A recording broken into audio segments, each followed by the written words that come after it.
Hello and welcome to That Gaming Show, where we talk about the biggest news in gaming this week and the biggest news around the world sometimes as well, because the Duchess of Cambridge is expecting her third child, which we've just found out. That's good news for her. I'm, of course, joined by Milky Pixel to my right, and to her right, Mr. Beau Shay. Thanks for joining me, guys, and thank you for joining Thanks for having us.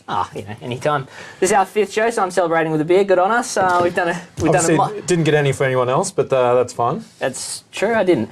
Going to start with Mario, though, and this is an interesting one. This story came out this morning that Mario is officially no longer a plumber.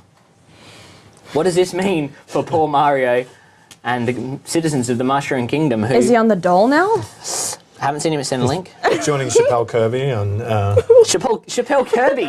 Yeah. You've taken Chappelle Kirby and put it with... That's a clever little Nintendo start. But no, it did set the internet ablaze, because of course it did. It's a massive joke. Ablaze! One thing I think is interesting about this is that Nintendo are quite notorious about preserving this image over the years of their characters, their staples, Zelda and Link, of course, Donkey Kong, all these guys, big name guys. Why do you think they'd come out and just be like, hey, actually, Mario, he's not a plumber now. He's just a dude. He's an everyman. Why would they do that, Milky? Don't know. I mean, I know you don't work there, but what do you think? I think Mario has ventured off into like so many different things. So he's played tennis. Yeah. He's gone go-karting. Yeah. You know, hell, he's been Dr. Mario. Yeah. I think because he's accumulated so many extra titles that to just solely call him a plumber isn't enough now. Okay, yeah. Maybe he needs like a bigger scope title. To be fair, though, I do know plumbers that go-karting and play tennis, so it is possible to be a plumber Well, and still... I mean, like, he gets paid every time he does these things. I'm sure your plumber friends do this in their spare time and do not get paid to go-karting. Yes, that's accurate. But in saying it, though, apparently Mario didn't start as a plumber. So in the original series, because Mario was originally introduced in Donkey Kong with the barrels cascading down the ramps on a construction site. So he originally was supposed to be a carpenter. So he has had quite a few occupations in his time, old Mario. But yeah, so I just thought that was interesting because that actually wasn't something I knew. I looked it up when I was researching tonight's show because we are so well researched and so professional. Well, it was Pauline, not even Princess Peach. It was Pauline or Paula. Pauline? Yeah, so Pauline. From Blacktown. One thing that's interesting to me is that you went and looked that up first of all, but it does actually bring something into front of mind for me, and that's the fact that Mario's outfit, Mario's gear, has always been these blue overalls, the iconic what you see on the screen, and the red sort of skivvy, or I mean, what would that be? But whatever it is, he's always had the same outfit, and that was part of the story, I guess, about him climbing construction yard originally. Yeah. So you could use overalls in a plumbing setting, but now that he's a tennis player and stuff. They didn't give him a tennis outfit when... Well, do you think... They do kind of... Yeah, they play around with this image, but do you think in the future that we might see a Mario with no overalls? It almost seems criminal, to be honest. But do you think we could see that? It does. Look, I think that the more shocking thing would be to see if Mario shaved. That would be a bigger deal to me. No. Wow. Yeah. Let's never, ever speak of that again. Well, you know it'd be great? Bueno. Nintendo, get behind Movember, and what I suggest is this year, at the start of November, when November kicks off, shave Mario's mustache and let him grow it back throughout the course of the month. Wow, for charity. For charity, get behind a good cause. You know what, I reckon they're saving that one up. No, that's a little bit concerning. I don't think we should see that from Mario. But I am interested from a business point of view as to why one of the devs, one of the Nintendo employees, will come out and say he's not a plumber actually. Like, do you think they intended maybe to start a little bit of talk about Mario again? Because of course the new game Odyssey comes out very shortly on the Switch. Do you think maybe it was a nice little seed to plant? Oh, the internet will like this. What do you reckon? At least to talk. And pick sides. Maybe. Yeah, no, I thought it was really, look, it's great PR. Like, we're talking about it here. Yeah. Like, it's talking about it all around the internet. Look, it's interesting. I think the interesting thing that you raised before was that Nintendo are really risk averse when it comes to their characters. Yeah. So I think that this wouldn't have been an accident. It would have been something that was highly researched, and there would have been a lot of discussion around it before it happened. But yeah, does it really make a difference? Like you're saying, Milky, he's a go-kart racing, tennis playing. He's a Mario of all trades. Fixer of parts. Yeah. Warper of parts to save Pauline. But that plays into him being a plumber. The fact that he used pipes was because he was a plumber. It wasn't because of any other reason. And I don't know how much research you ended up doing, Beau. But well, I'm reading the piece on Kotaku as we speak. Oh, fantastic. And the whole thing was that they wanted to bring in Luigi as well. Yeah. And then because they brought Luigi and they kind of had to give him a new role, so they were plumbers in the end. Does that mean that Luigi's now doing all the plumbing work on his own? In theory, that's the case, because no one has announced anything about Luigi yet. Outrageous. I have two brothers, and if they left me to do all the work like this, I would be bloody outraged. Luigi's been doing all the work for years, Beau. That's the truth. He's carrying that team. He's carrying the team. But it does feed into Super Mario Odyssey.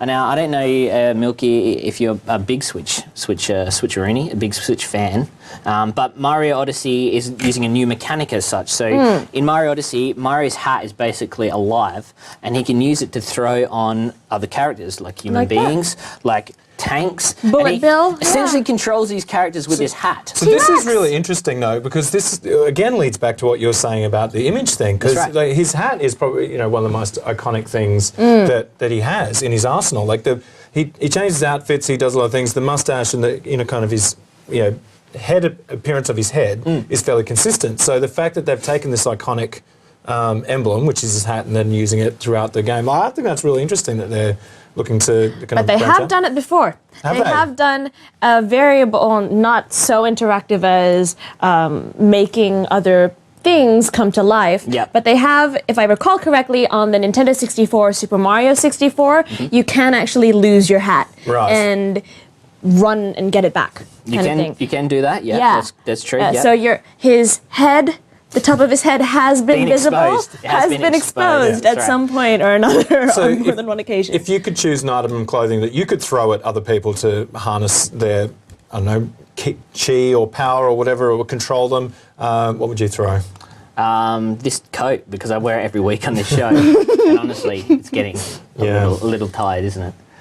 Or my shoes, because I don't generally wear expensive shoes. Or actually, I might throw this. Oh, no! We've segued into that nicely. Well, thank you. Awesome. Thank you, Bud. Yeah. Yep, we're back with the Crows, of course, who will be playing this Thursday night, which is why we're coming to you a little bit sooner this week, on the Tuesday, but that's fine. Mario is great, but what I want to talk about actually as well with the Odyssey is they're doing the cheap. Yeah, the cheap. They've done they've sort of started ramping up promotion anyway for the game. We've seen a few gameplay trailers and whatnot. With a Super Mario game that's open world as opposed to the 2D games, what do you think changes in terms of Mario's image? What do you think that Nintendo has to think about in a 3D world and how it all gels together? I guess if that's not making much sense to you, that's fine. But what I'm trying to say is, when you're creating a character and an image, it's not just the character itself, but the game world, right? So, for instance, his universe. His universe. Like in this game, there's humans as such, and there's a T-Rex. Do you think that sort of is showing that Nintendo's sort of willing to take these risks with the image a bit more? Well, they're evolving. I mean, out of the big three, if you look at it, Nintendo has always been the conservative one. I think this is the point in their timeline that they are dipping their toes into the water a bit more, And because it's been so long, naturally we're going to notice, because it's such a big change, because it hasn't happened yet for them in comparison to the other two companies. Okay. So are there any other characters within the Nintendo universe or in gaming universe in general that you'd like to see change professions? Interesting that you brought up Chappelle Kirby before, which is a pink blob that did get arrested. But what about the game character? We can't talk about that. We're a serious games journalism show, Beau. Serious. Not about Chappelle Kirby. Yeah. But I would like to see Kirby's image change slightly. Okay. Because Kirby, I remember a story about Kirby and the fact that Kirby was created so people could sort of recreate and draw Kirby themselves. Very easily. Yeah, very easily. Yeah. Because he's just basically a couple of blobs, couple of circles. Feet. So I would like to see Kirby sort of maybe evolve somehow. I mean, I don't know how. Like go through puberty and become like the Kirby he was always meant to be. I said he. Like we don't know the sex of Kirby. So. And like a bigger neck or something. Well, Kirby retains its shape, but in the games, like... Yeah, it takes Kirby's suckage power, right? Yeah. If he swallows his enemy and spits him out, he... No, he doesn't spit him out, he ingests them. He ingests them. No, That's really dark. Yeah. No, yeah, he obtains their truth. power. So technically, like if you've seen the Super Smash, Nintendo 64 Super Smash, or even the GameCube reiteration, or any Super Smash Brothers, when Kirby swallows an enemy, like say Link, he'll get his power and have Link's hat. That's right. So it's all about the hats. Pretty dark. I've got a question here. I've got a question come through, guys, actually, and we love questions coming through on the old interwebs. We do take them seriously. We've got a question here from a man named Bruce. He says, is Mario godly like Jesus if he's a carpenter? I think Bruce has misinterpreted what's actually happened, and at no point did we say he was a carpenter. I don't believe. I did, yeah. Well, it was alluded to that he wasn't Donkey Kong. I don't think he was a carpenter. He was more of a. He was in a construction yard, right? Construction man. Yeah, construction man. Builder. I don't want to stay on Mario. Well, he does have a pretty loyal following that transcends countries across the globe, and they're pretty fanatical about following him. So you could say that Mario and Jesus are the same person. He's a prophet. And with that, I'm actually going to go to a completely different topic.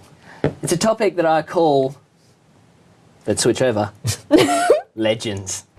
Guys, why don't you like... The Switch is my favourite part of the entire show. I always get to go down the barrel and I just hold the pose, which is my favourite part. Holds it. That's not important. What is important is last weekend the OPL finals took place. OPL is the Oceanic Pro League, and it's the Australians, or it's Oceanic. I mean, we can't take Australia just like that, but Oceania Pro League, which is for League of Legends. One of the biggest games in the world, and especially in the esports scene. Milky, you're a massive esports / League of Legends fan. Yes, somewhat. OPL, the OPL Grand Final was between the Direwolves and the Chiefs. Yes. Before the game, let's not reveal what actually happened. Before the game, what did you think was going to happen in the final? Oh, slightly biased, but yeah. What was going to happen was what happened. Yeah, the Direwolves are going to Worlds. Yeah. So you should explain that actually, because Direwolves are going to Worlds. This is the first time the Oceanic Pro League is going to Worlds. Is that correct? I think so. I believe so. I believe they got past Chiefs in the final, and this is the first time they'll be going to Worlds, which is going to be held in China. Correct us if we're wrong. Yeah, correct us if we're wrong. But in China, they're going to be holding the World Championships of League of Legends, which is a massive thing for Riot, massive thing for esports, and it raises a lot of cool little questions that we'll get into. It's a massive thing for Australia as well, right? To have a team that's going to... Absolutely. I mean, the game's being played tonight, but Australia's playing against Thailand in the World Cup soccer tournament.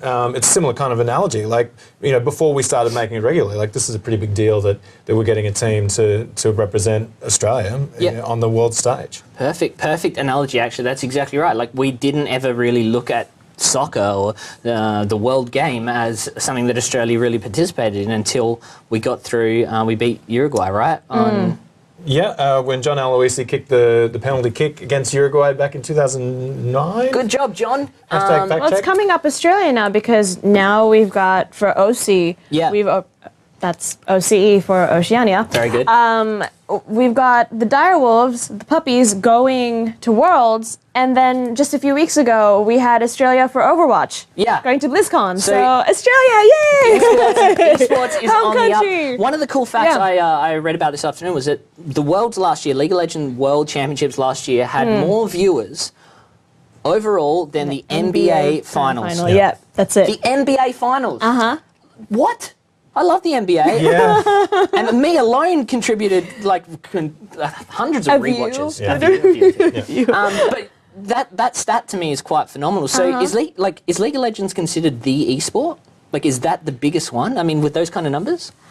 So it's Counter-Strike and League of Legends mainly right now. Yeah.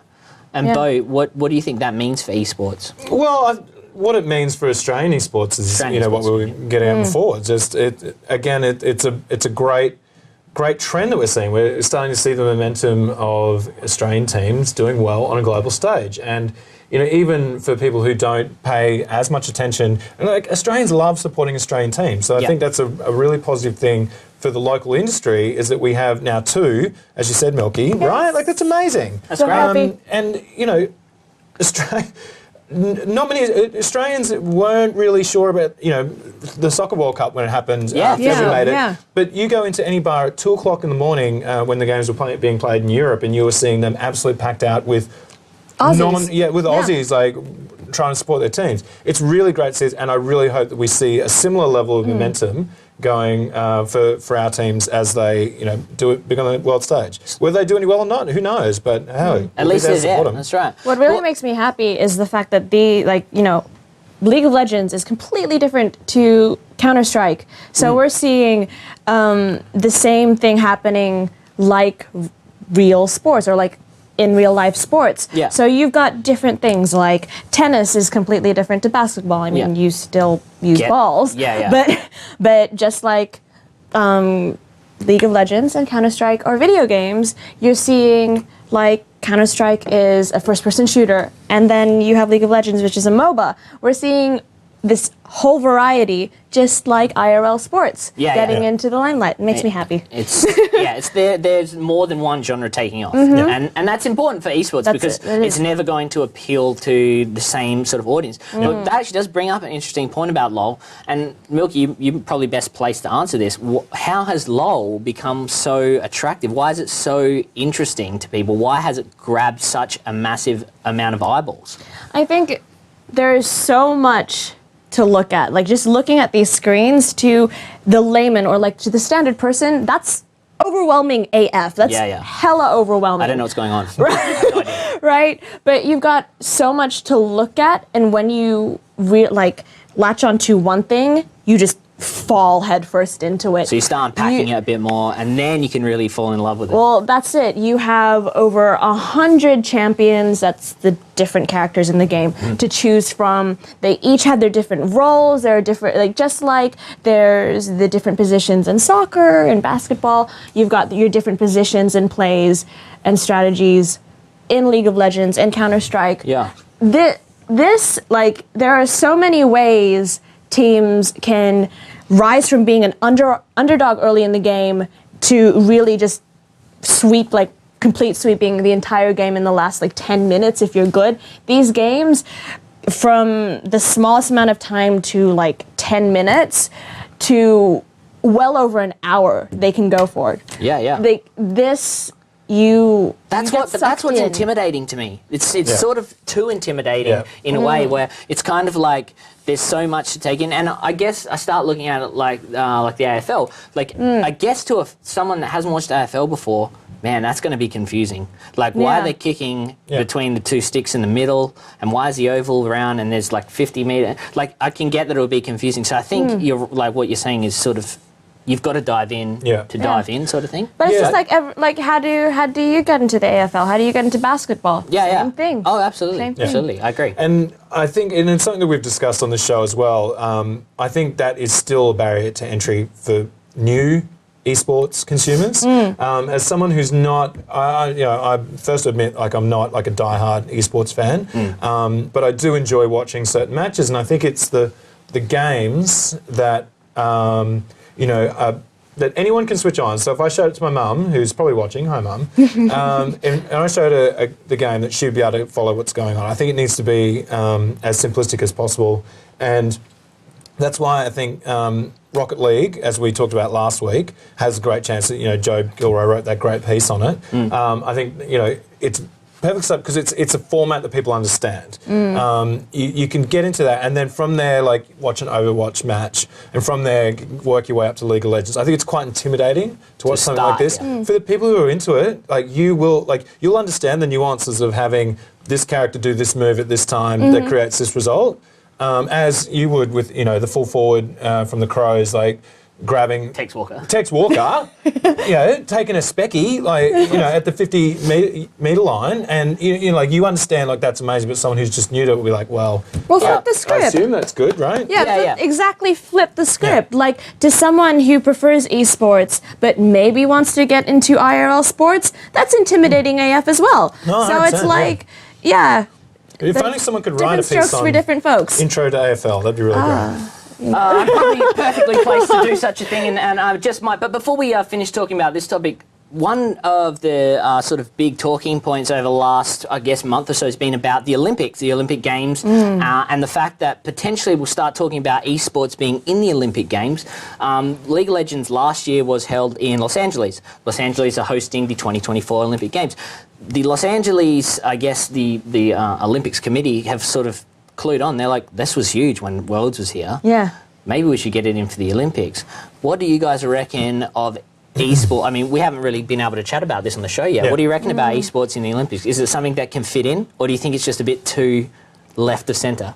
Yeah, I think it's time. Okay. Hopefully, I think it's time, especially considering we have our controversies in esports just as much as gymnastics or cycling does, with people needing drug tests for their athletes. Amazing. Yeah, like, it happens. Yeah. Okay. So I think it's time, because there's drugs, why not also include it in the Olympics? Yeah. That makes sense. Funny enough, Lance Armstrong's signing up for the Direwolves next season. Well, there's the competitive aspect as well, and I think it still appeals to the core competitive aspect of what the Olympics are. I think that's the major point. Yeah, but I actually disagree. Not because it's esports, but because the Olympics, and I read a piece, I was trying to find it this afternoon, I read a great piece about this a while back, where the Olympics are actually set up for the sports that don't get a lot of mainstream recognition. Okay.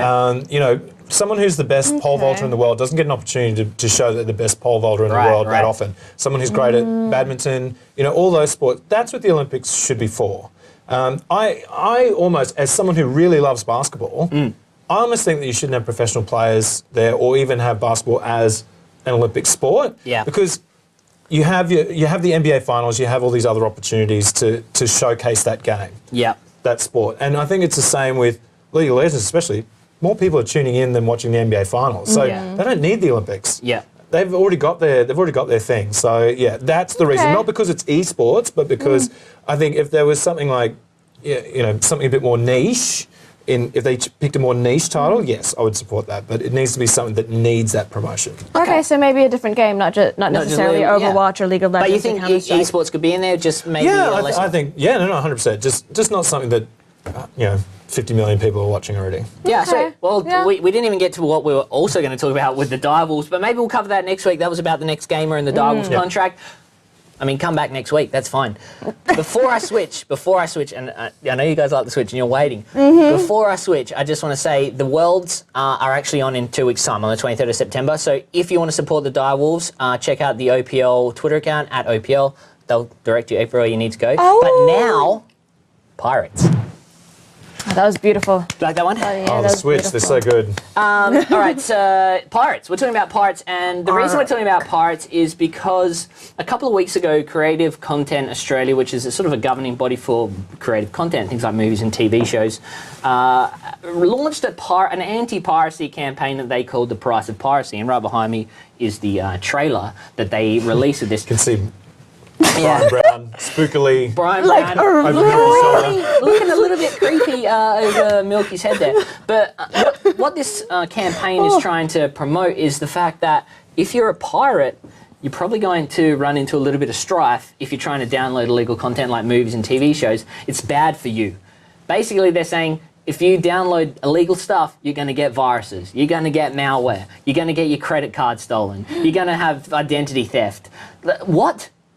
So I wanted to talk about this. This is something that we should talk about, I think. Not to borrow a line from anyone else in the history of TV presenting. Anyway, let's go over to you guys. First things first. With this, it's actually obviously more about movies and TV shows. Yes. Let's talk about it in a video game context. And the first thing is, video games haven't really had any scandals lately about piracy. Why? Why aren't we hearing more about video games being pirated? I think there's a challenge, and it's something that the industry is looking at, actually being accepted as a mainstream media form. So we know, because we're in the industry, and the industry body IGEA releases a study every 2 years with the university, Bond University, and Dr. Jeffrey Bryan, which talks about how big the industry is. And every time those stats come out, people are surprised, and it's like, well, Stop being surprised. It's a $3 billion industry in Australia. It's bigger than film and TV combined, right? So that's the first thing, is like people aren't actually taking games seriously. So I don't actually know what the data is around piracy. I know that the industry body is looking at it as well. Like, it is a concern. I don't know the specifics around it, so I won't speak to that element of it. I know they are looking at it, though, and it is a concern.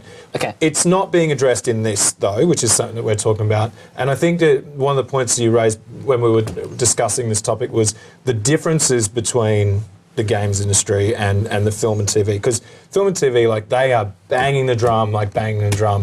And so, but it feels like gamers are a bit more respectful of IP and content laws and are willing to pay for their games. That's kind of the gist of what we're saying. And please, if anyone's watching and wants to give us some stats, please do. I wish I'd pulled them out before we jumped on. Well, there are always going to be people who want to pirate and want to get things for free. Of course. The funny thing is that unlike film and TV, you have game developers going, okay, you're gonna pirate my game. I forgot the name of the game that popped into my head.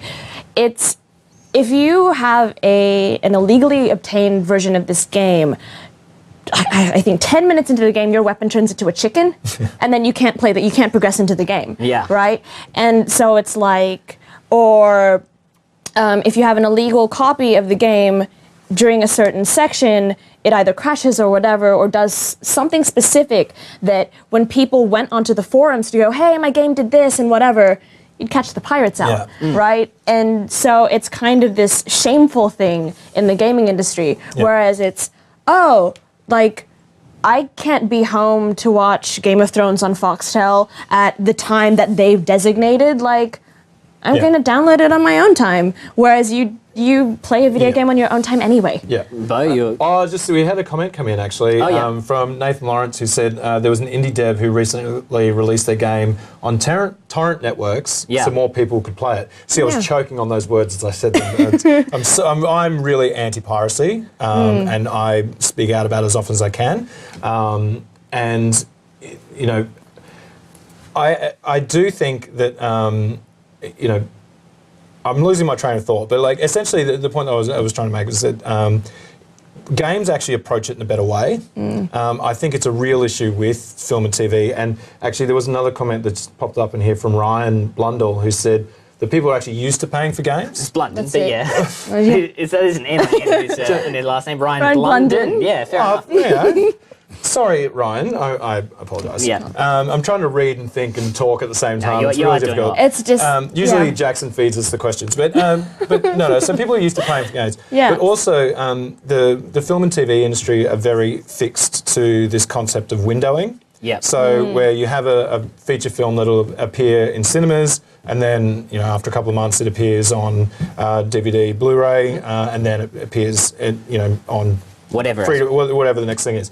syndication. Whereas games, like Uncharted comes out, it's available everywhere at the same time. Yep. Go buy it, right? Yep. So that seems to have curbed the piracy element. The fact that it's available. It's available, and that has been a big thing that all the pirates say is, I'd pay for it if it was available, which I think is a crock of shit. Yeah. But truthfully, the stats say differently. As soon as stuff becomes more available, from a distribution point of view, and this is actually from the stats from CCA, they conducted the study themselves, when the distribution of products becomes more readily available for people, such as Netflix, Stan, all these even that they have to be paid for, piracy goes down. Yeah. But also the attitude towards piracy changes. So you see when things become affordable, like Netflix is, like Stan is, like Foxtel Now is, you see people's attitudes actually go, well, this isn't a lot of money in the scheme of things, and now I'm taking whatever I want from the internet for free. And I think you can start to see how the distribution models have actually changed how people think. And that's the core message that they should be getting across, I believe. In an anti-piracy campaign, if your message is we're gonna make the distribution platform better, I think pirates will go, look, I want it now still, give it to me as soon as possible, but they actually, like, I still truly believe that pirates are altruistic. If you go to any single torrent site in the world, they are always saying, like, do not download this, there's malware in it. To say that to start a campaign that's basically saying you'll get a virus or something bad will happen to you, pirates do not give two shits about that. It's very indicative of how far behind they are, that this is the messaging they've got in the campaign. It's like, dude, no. Like, and I'll tell you exactly where you'll get more viruses and malware is in something that's like an executable file that you'll find in a downloadable video game. If you're downloading video games, there's probably more likelihood that you'll get a virus, right? Now that's not if it's in the channels that aren't like the official ones, like Steam or the Microsoft Store. Exactly. So I find this whole conversation interesting. It's interesting. But it's so ridiculous that you spend any money saying you're going to get a virus. Because I'll tell you where you're going to get a virus: at the footy on Thursday night when the Crows take on the Great Western Sydney Giants. So one last point on that though, I find that a lot of people use that as a cop out. That they say, I'd buy it if I could, but I can't, so I'm going to steal it. Like, I think that's a cop-out, and I think that people just use that to justify their unlawful behaviour. Next minute, it's like, it's too expensive. Yeah, there's always a reason, and so I'm really against that argument. Like, I know it was a slightly different point you were making, but I'm really against that. But I think the key thing here, the key thing they should be doing is changing the narrative around the fucking word pirate. It does not have the negative connotations that they think it does. No. It's, it's an archaic way of looking at it. Oh, you're going to get a virus. Oh, you're pirates. Like, people are writing in the comments, what of the Caribbean? Like, pirates have been glamorized. It's not a bad thing to be a pirate. Australia is a country founded on folk heroes who used to steal from people. Like, putting the word pirate against it is not going to deter Australians from stealing content. And neither is some bloke or Sheila stealing our identity on the other side of the world. Not one single bit.